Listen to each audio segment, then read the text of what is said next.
Hey, what's going on, everybody? How are you people doing here? So the Padres defeated the Mets 6-0, and they are going to the NLDS to take on my LA Dodgers again 2 years later. So obviously, first things first, I just want to give a big shout out to the San Diego Padres for making it this far, even without Tatis. It just goes to show here that the Padres this season, man, the Padres, they are definitely, without a shadow of a doubt, the underdogs, I think, when it comes to baseball, because obviously this is only because obviously, when Fernando Tatis got suspended, I legit didn't think that the Padres had what it took to, go above 500 and make it to the postseason. But here we are. Padres, even without Tatis, they still managed to get the job done.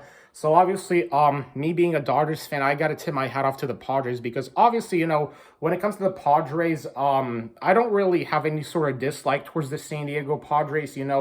Obviously, Padres and Dodgers are meeting again because obviously you like the Dodgers and the Padres. The Dodgers, yeah, I know Dodgers. They do have a winning record against the Padres, and we've been winning a lot of the games against the Padres. But this is where I think this series is going to determine the LA Dodgers character, whether the LA Dodgers can go far this year or whether it's going to be the same old Dodgers as it is every October besides 2020 where they choke because obviously, even though the Padres are without Tatis, Dodgers can't take this lightly because here's the thing. This is when it comes to actually time for the LA Dodgers to perform because, with me being a Dodgers fan since 2012, my freshman year of high school, because a lot of people don't know this, but obviously, even though I am from San Diego, I never really cared about the Padres that much. I know it might sound like a big shocker, but I was never really into baseball growing up in my early years. It wasn't until high school, when the 2012 season came around that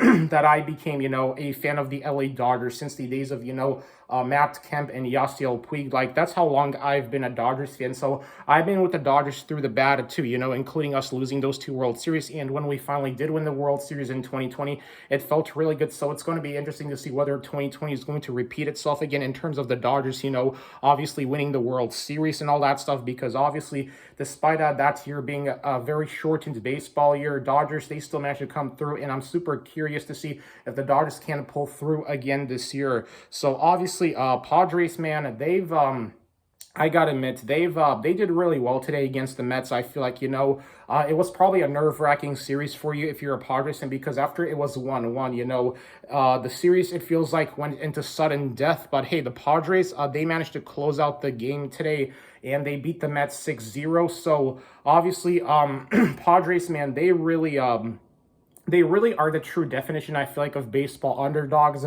which is why, even though as a Dodgers fan, I'm making this video just to, I think, tip my hat off to the Padres, basically, because, I can't take them lightly, the Padres, they are doing something really special this season, and this win by the Padres is just another example of just how, why you don't want to sleep on the Padres. Even without Tatis, they still look like World Series contenders in these series. So, yeah, going to be interesting to see how this series goes about and all that. But, yeah, Padres, hey, they beat the Mets today, so really impressive performance by the Padres, I'd have to say, because as a Dodgers fan, I will admit, I was really impressed with the Padres, and I'm just coming on here to give the Padres credit where credit's due, because Padres, I mean, they proved me wrong. I didn't think they were going to go far, I'll be honest. After Tatis got suspended, I thought there was no way the Padres were going to make the postseason without their star player, who's supposed to be the face of the MLB, but hey, they're doing it even without Tatis. So yeah, it's it's crazy, man. But hey, I guess the Padres, well done. So yeah, guys, that's the video here. I think that the Dodgers are going to sweep the Padres because obviously, Dodgers, I do predict that I think we can win maybe in 5 games or I think 6 games. Realistically, I think Dodgers will take Game 5 or Game 6 against the Padres. So yeah, that's the way how I see it. So anyways, let the battle begin and go Dodgers.